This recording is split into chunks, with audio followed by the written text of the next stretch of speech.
नहीं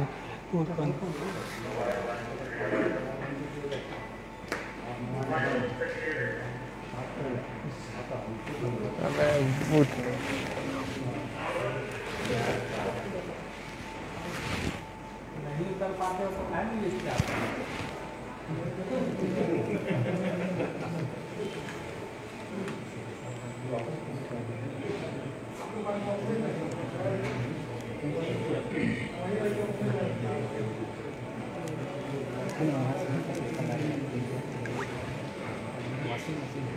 नहीं देख कर पाओगे देख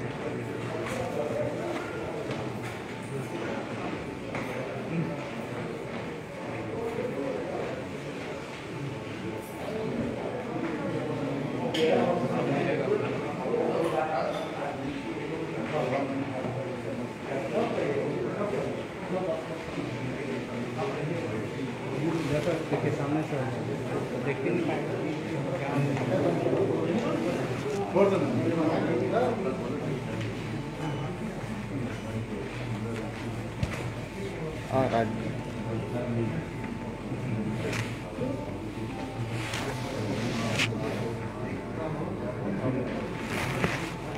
बंटी चलो उधर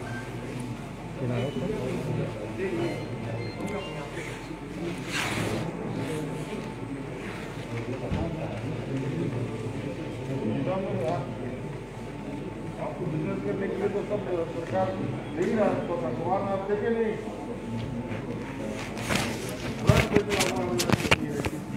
सबको जो रोजगार चाहिए, कहाँ आपको अप्लाई करना है, किसके पास जाना है, आपको क्या लोन मिलेगा नहीं मिलेगा, सारा चीज आपको भी कल तक बाद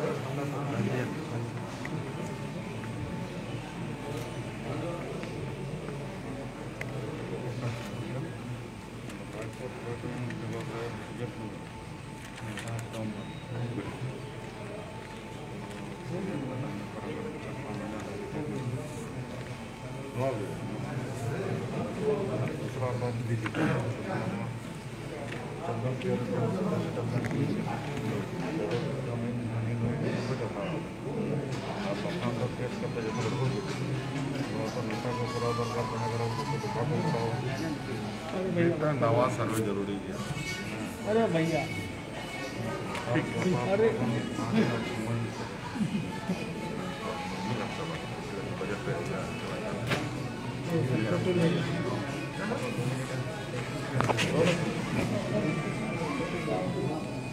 अरे अरे बोलिए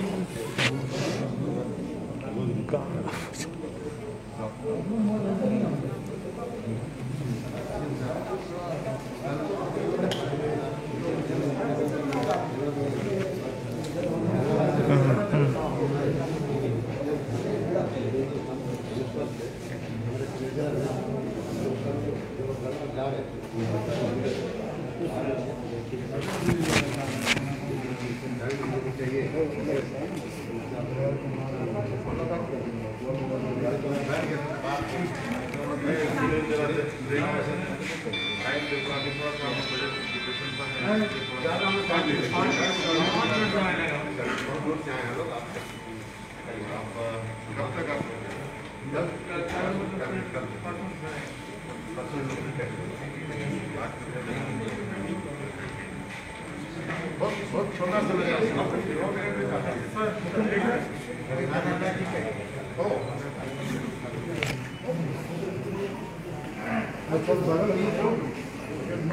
ए बंटी प्रार्थना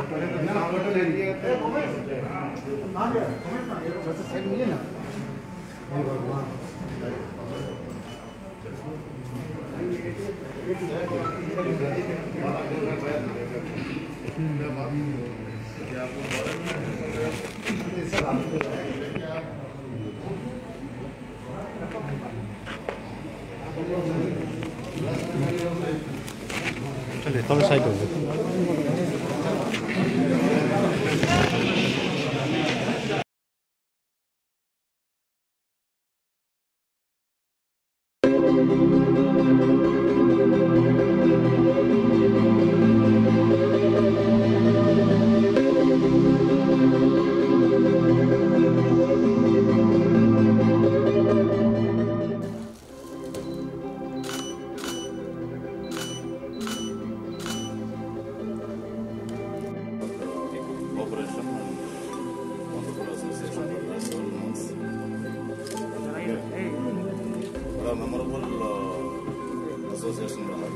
And I must also thank all my colleagues.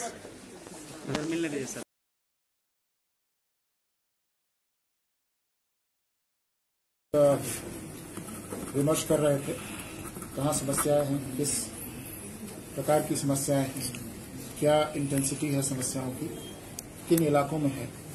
तो उन इलाकों की पहचान की गई है और उन क्षेत्रों में नक्सलवाद काफी ऊपर की प्राथमिकता रही। तीसरा, विधि व्यवस्था संधारण।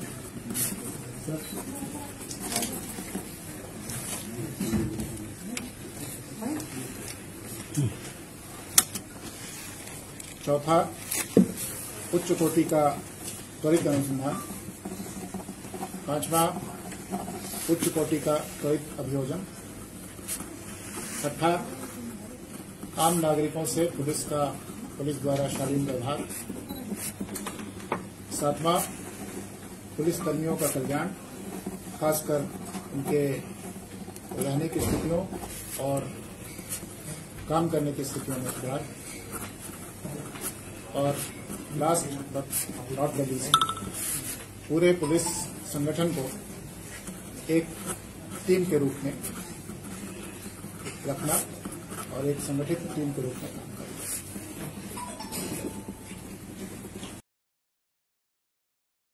क्योंकि आप देख रहे हैं कि कितना फेक न्यूज फैलाया जा रहा है, व्हाट्सएप के मार्फत और यूट्यूब के मार्फत से कितना फेक न्यूज फैलाया जा रहा है। आप देख रहे, पूरा देश देख रहा है। तो ऑथेंटिक न्यूज के लिए, ऑथेंटिक विचार को देने के लिए, लोगों को सुनाने के लिए, लोगों को बताने के लिए हमारी पार्टी प्रारंभ करी है पूरे देश में। आज दुकानिया साहब आए हुए हैं, यहाँ शुरू कर रहे हैं हम लोग। तो आपके मार्फत से, प्रेस के साथियों के मार्फत से हम बताना चाहेंगे लोगों को, झारखंड राज्य के लोगों को, कि आप हमारे साथ जुड़िए और किसानों के पक्ष में, बेरोजगार जवानों के पक्ष में जो बोलना है, जो सरकार कर रही है अभी गलत काम कर रही है, किसानों के पक्ष में बार बार प्रधानमंत्री जी कहते हैं, लेकिन सफाई देने की कोशिश करते हैं, लेकिन किसान उससे सहमत नहीं हो पा रहे हैं।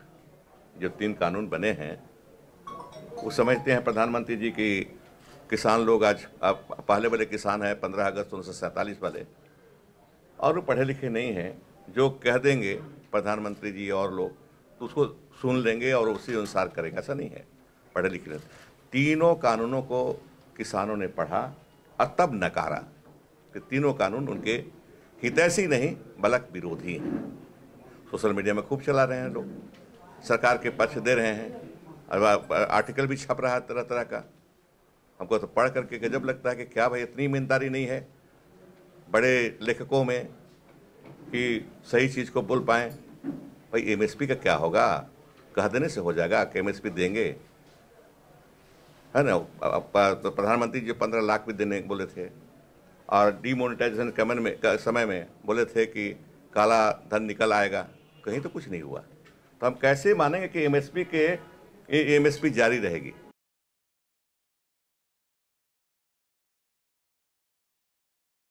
क्या बिहार में पावर मिलने के बाद लोग बेकाबू हो जाते हैं? यह सवाल इसलिए कि जैसे ही बिहार में मंत्रिमंडल विस्तार में जमा खान को मंत्री बनाया गया, न सिर्फ जमा खान बल्कि उनके समर्थक बेकाबू हो गए और नियम कानून की धज्जियां उड़ा दी।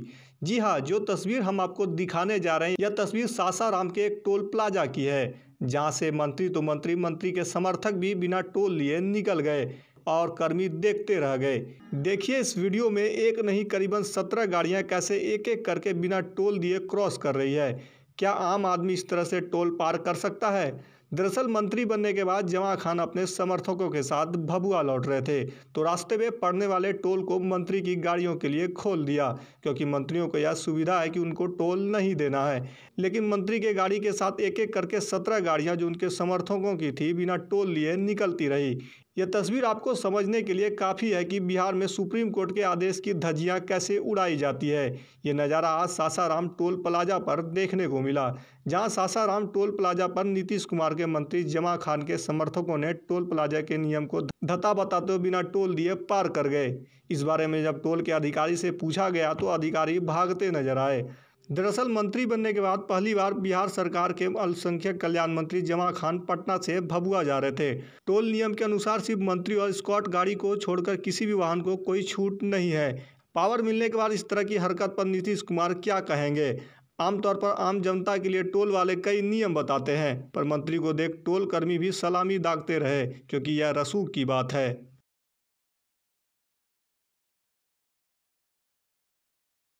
चतरा दक्षिणी वन प्रमंडल पदाधिकारी को मिली गुप्त सूचना के आधार पर वन विभाग की टीम ने लकड़ी तस्करों के विरुद्ध बड़ी कार्रवाई की है। वनपाल प्रभात कुमार के नेतृत्व में चलाए गए विशेष अभियान के दौरान अवैध पत्रा एवं चिरान चौखट लदा मैजिक गाड़ी जब्त किया है। तस्कर मैजिक गाड़ी पर अवैध लकड़ी लादकर बगड़ा से तस्करी के लिए चतरा की ओर ला रहे थे। गाड़ी को चतरा बगड़ा मुख्य पद NH 99 पर स्थित बधार पुल के पास जब्त कर वन परिसर कार्यालय लाया गया। वाहन में कड़म प्रजाति का 40 पीस पतरा तथा 20 पीस चिरान चौखट लदा हुआ था। हालांकि इस दौरान गश्ती दल पर नजर पड़ते ही अंधेरे का लाभ उठाकर तस्कर भागने में सफल रहे। टीम में शामिल अधिकारियों ने बताया कि तस्करी में शामिल तस्करों की पहचान कर कार्रवाई की जाएगी। प्रमंडल पदाधिकारी चतरा दक्षिणी को मिली गुप्त सूचना के आधार पर वन प्रक्षेत्र पदाधिकारी श्री अजय कुमार के निर्देशानुसार एक टीम का गठन किया गया। टीम वन परिसर पदाधिकारी प्रभात कुमार के नेतृत्व में गठन किया गया था और हम लोग गश्ती के लिए गए और बधार पुल के पास उस गाड़ी को हम लोग पकड़े। इसमें 40 पटरा लदा हुआ है और 20 चौखट है और दोनों का प्रजाति करम का प्रजाति। इस गाड़ी को जब्त कर यहाँ ले आया गया है और कानूनी कार्रवाई की गई। नहीं, गिरफ्तारी नहीं हो पाई है। अंधेरे का लाभ उठा करके चालक को भागने में सफल रहे।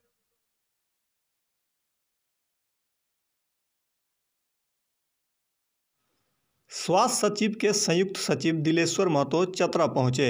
एक दिवसीय चतरा प्रवास के दौरान उन्होंने सिविल सर्जन कार्यालय व सदर अस्पताल के विभिन्न वार्डों का निरीक्षण किया। निरीक्षण के दौरान अस्पताल परिसर में व्याप्त कुव्यवस्था व गंदगी को देख संयुक्त सचिव बिफर गए, जिसके बाद उन्होंने मौके पर ही सिविल सर्जन और अस्पताल प्रबंधन की क्लास लगा दी। संयुक्त सचिव ने स्वास्थ्य अधिकारियों व अस्पताल प्रबंधन को अविलंब स्थिति में सुधार नहीं लाने पर कार्रवाई की चेतावनी देते हुए लोगों तक स्वास्थ्य सुविधाएं पहुंचाने का निर्देश दिया। निरीक्षण के दौरान संयुक्त सचिव को स्वास्थ्य विभाग में कार्यरत और सोर्सिंग कंपनियों के घेराव का सामना भी करना पड़ा। बकाया मानदेय भुगतान की मांग को लेकर सोर्सिंग महिला व पुलिस कर्मियों ने संयुक्त सचिव का घेराव कर उसे अविलंब बकाया मानदेय भुगतान समेत अन्य योजनाओं का लाभ देने की मांग की, जिसके बाद संयुक्त सचिव ने उनकी मांगों पर विचार करते हुए बकाया मानदेय भुगतान कराने का आश्वासन दिया। संयुक्त सचिव ने सिविल सर्जन कार्यालय सभाकक्ष में चिकित्सकों एवं स्वास्थ्य कर्मियों के साथ समीक्षा बैठक भी की। बैठक के दौरान उन्होंने स्वास्थ्य योजनाओं का 100% लाभ जरूरतमंद परिवारों तक पहुंचाने का निर्देश दिया। कमियां तो हैं अभी, सभी वार्ड्स हो गया, OT हो गया, बर्न यूनिट हो गया, सब सारी चीज़ को देखा, कुछ कमी तो हमको नज़र आया। पहला कमी तो इसमें साफ सफाई की व्यवस्था की बिल्कुल नहीं है। मैंने जो मैनेजर हैं, हॉस्पिटल मैनेजर, उनको निर्देश भी दिया है कि हॉस्पिटल की पहली प्राथमिकता होनी चाहिए, यहाँ साफ सफाई होनी है। जो व्यवस्था है अभी जो हॉस्पिटल की है, इंफ्रास्ट्रक्चर अभी कंप्लीट नहीं है। शायद इस पर इंफ्रास्ट्रक्चर का काम होना है। जो एक पर जो एग्रीमेंट हुआ हुआ कॉन्ट्रैक्टर से, उसका काम कंप्लीट नहीं है, वो होना है। लेकिन जो अभी तत्काल जो इंफ्रास्ट्रक्चर है उसको कम से कम दुरुस्त साफ सफाई की व्यवस्था रहे, इसलिए मैंने पुनः उनको निर्देश दिया है। तो CS की बात भी है कि अगर और अगली बार या सफाई व्यवस्था में अगर सुधार नहीं होता है तो उस पर तत्पर कार्रवाई।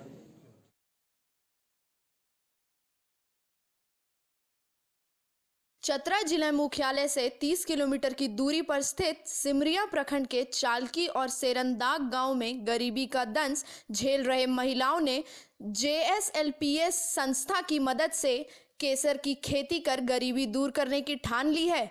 इस गांव की महिलाएं केसर की खेती कर देश भर की महिलाओं के लिए जहां मिसाल बन रही हैं, वहीं दूसरी ओर ये महिलाएं पीएम मोदी के आत्मनिर्भर भारत अभियान को भी साकार करने में जुटी है।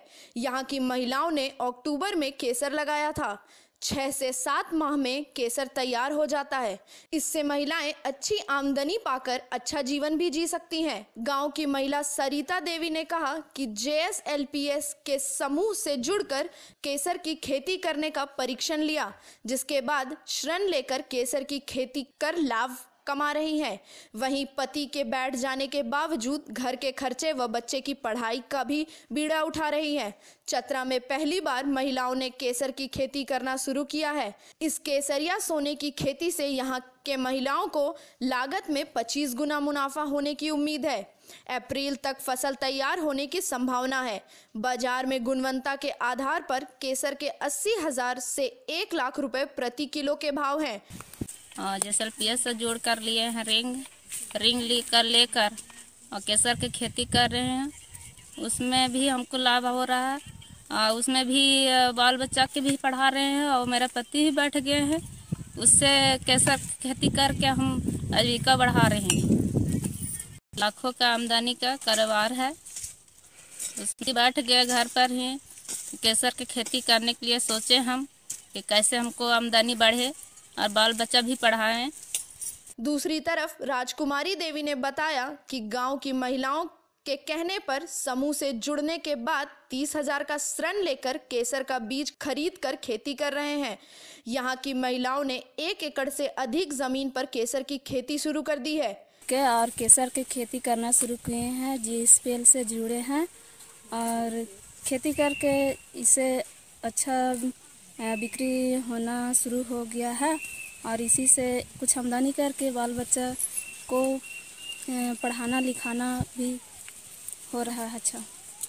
JSLPS के प्रखंड प्रबंधक राहुल रंजन पांडे बताते हैं कि संस्था की निगरानी में रखी मंडल की दीदियों को बैठकों से ऋण उपलब्ध करवाकर पूरी तरह से जैविक तरीकों से की जा रही है और अब केसर की फसल से खेत की क्यारियां भी महकने लगी हैं। कहते हैं कि इसके फूल को सुखाकर एकत्रित किया जाता है, जिसकी जांच सरकारी प्रयोगशाला में कराई जाती है। जांच में गुणवत्ता तय होने के बाद किसानों को प्रमाण पत्र दिया जाता है। इसके आधार पर ही किसान को 80,000 से 1 लाख रुपए तक का भुगतान खरीदार करते हैं। हालांकि केसर की खेती के लिए अभी तक कश्मीर की वादियों को मुफीद माना जाता है और पूरे देश में केसर की आपूर्ति कश्मीर से ही होती थी, किंतु अब चतरा में भी बड़े पैमाने पर की जा रही है। केसर की खेती के जरिए कश्मीर को भी टक्कर देने की कोशिश की जाने लगी है। यहाँ पे सखी मंडल की दीदियों को प्रशिक्षण देकर लोगों को नई पद्धति एवं किस्म के खेती करने के लिए प्रेरित किए गए हैं। चलकी एक ऐसा गांव है जहां पे केसर की खेती बड़े पैमाने पे की जा रही है। ठीक उसी प्रकार सेरनदाग में भी केसर की खेती हो रहा है। लोगों को सखी मंडल को बैंक से लिंकेज करवाकर उन्हें राशि उपलब्ध करवाई गई तथा बेहतर तरीके से खेती हो, लोगों को खेती के माध्यम से उसकी आमदनी बढ़े, इसके लिए समय समय पर प्रशिक्षण किया गया है, जिससे लोगों की आमदनी अच्छी हो रही है और लोग खुशहाल जीवन यापन कर रहे हैं।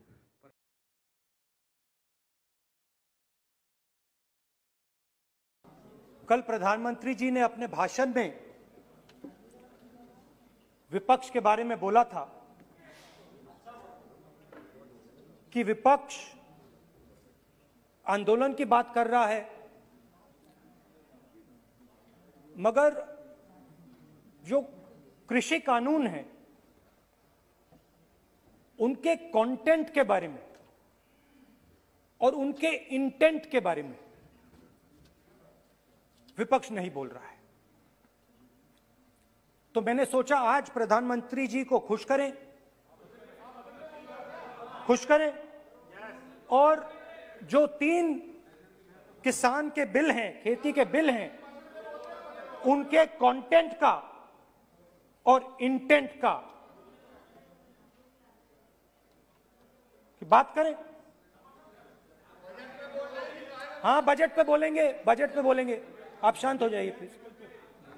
किसान का मुद्दा भी बजट का मुद्दा है। आप उनका आदर कीजिए।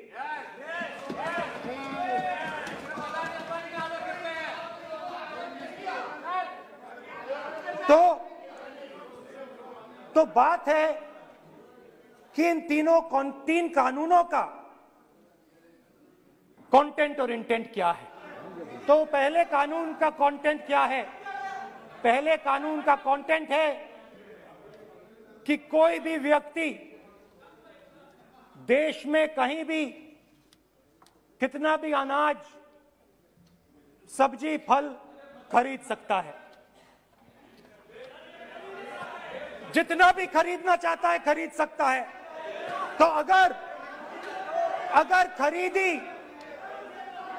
देश में अनलिमिटेड खरीदी होगी तो मंडी में कौन जाएगा? मंडी में कौन जाके खरीदेगा? तो पहले कानून का कंटेंट मंडी को खत्म करने का है। इसका लक्ष्य मंडी को खत्म करने का है। दूसरे कानून का कंटेंट क्या है कि बड़े से बड़े उद्योगपति जितना भी अनाज, जितना भी फल, जितनी भी सब्जी स्टोर करना चाहते हैं वो स्टोर कर सकते हैं। कोई लिमिट नहीं, जितना वो होल्ड करना चाहते हैं कर सकते हैं। दूसरे कानून का कंटेंट एसेंशियल कमोडिटीज एक्ट को खत्म करने का। दूसरे कानून का कंटेंट जमाखोरी को अनलिमिटेड तरीके से हिंदुस्तान में चालू करने का। अब तीसरा भी कानून है। तीसरा कानून का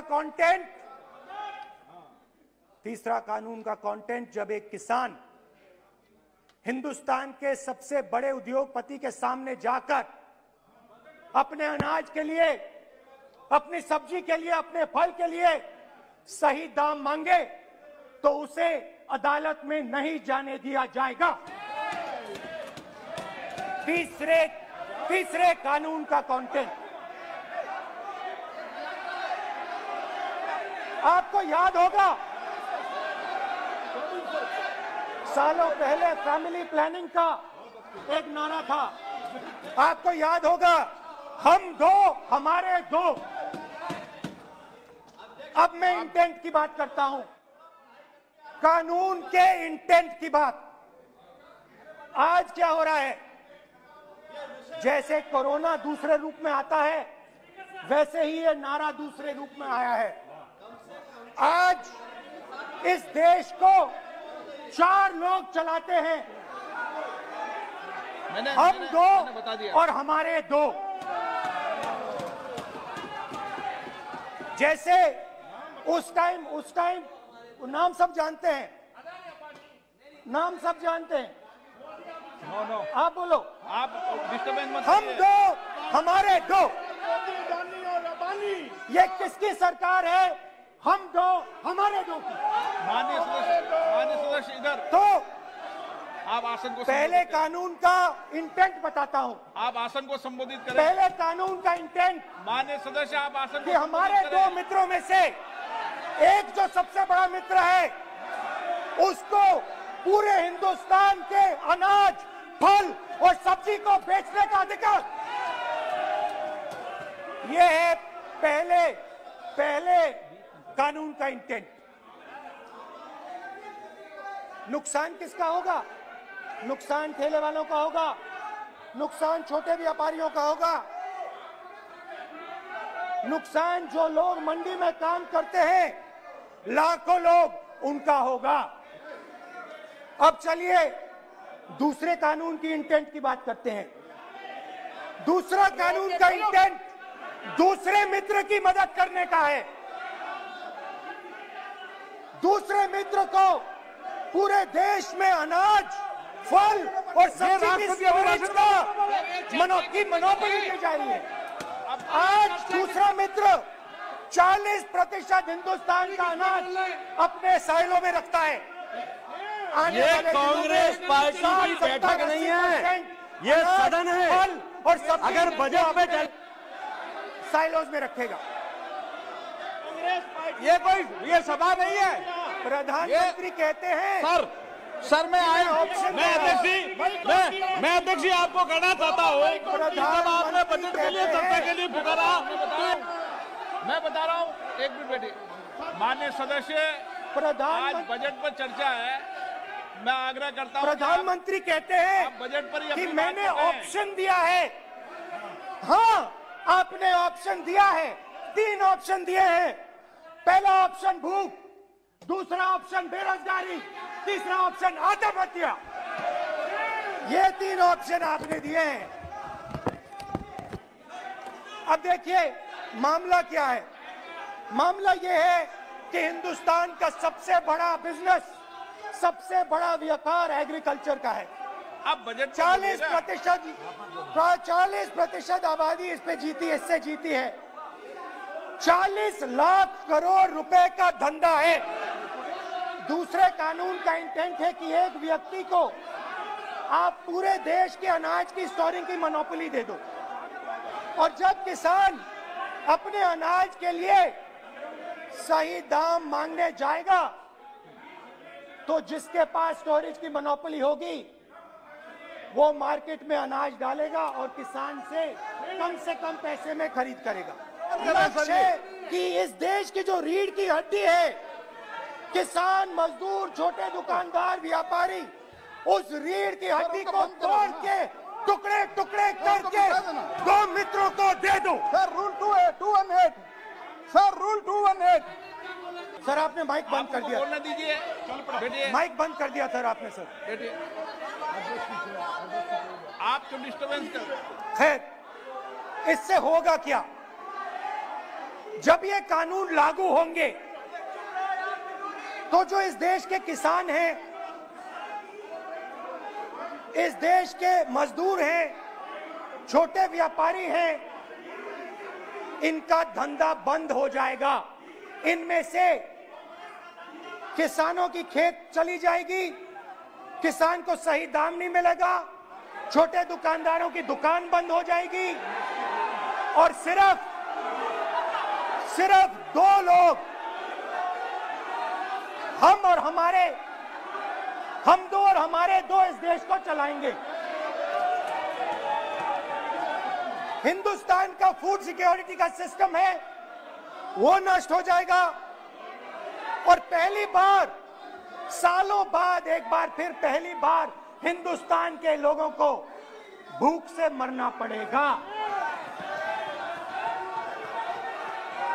रूरल इकोनॉमी नष्ट हो जाएगी और ये देश रोजगार नहीं पैदा कर पाएगा। ये नई चीज नहीं है। ये आप मत सोचिए कि ये नया अटेम्प्ट है, पहला अटेम्प्ट है। ये पहला नहीं है। ये काम प्रधानमंत्री ने हम 2 हमारे 2 के लिए पहले नोटबंदी में शुरू किया था। पहली चोट नोटबंदी थी। आइडिया क्या था? गरीबों से, किसानों से, मजदूरों से उनका पैसा लो, बैंक में डालो और हम 2 हमारे 2 के जेब में डालो। स्मॉल मीडियम सेक्टर को खत्म कर दिया, किसानों को बर्बाद कर दिया। वहां नहीं रुके, फिर गए जीएसटी, गब्बर सिंह टैक्स, 5 अलग अलग टैक्स, और फिर से उन्हीं बेचारों पर आक्रमण, उन्हीं किसानों पर, उन्हीं मजदूरों पर, उन्हीं व्यापारियों पर आक्रमण। फिर कोरोना आता है। कोरोना के समय मजदूर चिल्ला चिल्ला के कहते हैं हमें बस का टिकट दे दीजिए, हमें ट्रेन का टिकट दे दीजिए। नहीं नहीं नहीं, तुम्हें नहीं मिलेगा, तुम पैदल घर जाओगे। 1 मिनट माननीय सदस्य प्लीज। मगर टैक्स माफ जरूर होगा, माननीय सदस्य जरूर होगा। माननीय 5-10 उद्योगपतियों का टैक्स होगा। माननीय सदस्य प्लीज। तो पहले नोटबंदी, फिर जीएसटी, फिर कोरोना के समय उन्हीं 4-5-10 लोगों को पूरा का पूरा कर्जा माफ, 10 लाख करोड़ रुपए जो भी था कर्जा माफ। मगर हुआ क्या? हिंदुस्तान का रोजगार का जो सिस्टम है, जो स्मॉल एंड मीडियम इंडस्ट्री है, वो खत्म हो गई। आज ये देश रोजगार नहीं पैदा कर सकता है, सीधी सी बात। और आज नहीं, कल भी ये देश रोजगार नहीं पैदा कर पाएगा, क्योंकि आपने इस देश की रीढ़ की हड्डी तोड़ दी है। किसान की, मजदूर की, छोटे दुकानदार की, स्मॉल मीडियम बिजनेस की रीढ़ की हड्डी तोड़ दी।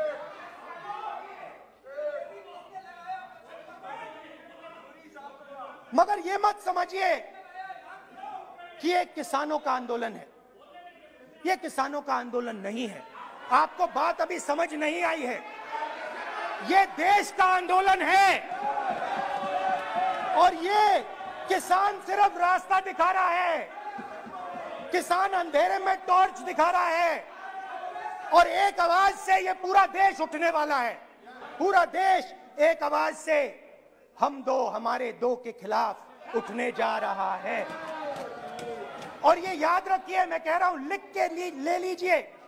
आप सोचते हो कि हिंदुस्तान के किसान को, मजदूर को, छोटे दुकानदार को अपने पैसे से, अपने धन से परे कर सकते हो, ये आप सोचते हो। आप ये सोचते हो। आप लिख के ले लो मुझसे, किसान 1 इंच पीछे नहीं हटने वाला है। किसान आपको हटा देगा, मजदूर आपको हटा देगा, छोटा दुकानदार आपको हटा देगा, मगर वो पीछे 1 इंच नहीं हटने वाला। आपको कानून वापस लेना ही पड़ेगा। अब बात करते हैं बजट की। जब बजट पर बातचीत करने की बात उठी थी, प्रेसिडेंट एड्रेस पे बात करने की बात उठी थी, तो हमने कहा था, विपक्ष ने कहा था, हमें किसानों के आदर करने के लिए किसानों के सब्जेक्ट पे अकेला बोलने दीजिए। एक साथ हम सब मिलकर किसानों के मुद्दे पे बोलेंगे। स्पीकर सर ने सरकार से पूछा और सरकार ने कहा नहीं, किसानों के मुद्दे पर चर्चा नहीं होगी, बजट पे होगी और प्रेसिडेंट एड्रेस पे होगी। अलग चर्चा किसान के मुद्दे पे नहीं हो सकती। तो प्रोटेस्ट में मैं कह रहा हूं, मैं बजट पे आज यहां टिप्पणी नहीं करने वाला हूं। मैं आज सिर्फ किसान के मुद्दे पे बोलूंगा और उसके बाद मैं अपना मुंह चुप कर दूंगा। अंत में मैं कहना चाहता हूं कि जो 200 किसान शहीद हुए, उनको इन लोगों ने श्रद्धांजलि नहीं दी। मैं सब सांसदों से कहना चाहता हूं, मैं अपने भाषण के बाद 2 मिनट शहीदों के लिए मौन रहूंगा। आप मेरे साथ खड़े हो जाइए। धन्यवाद।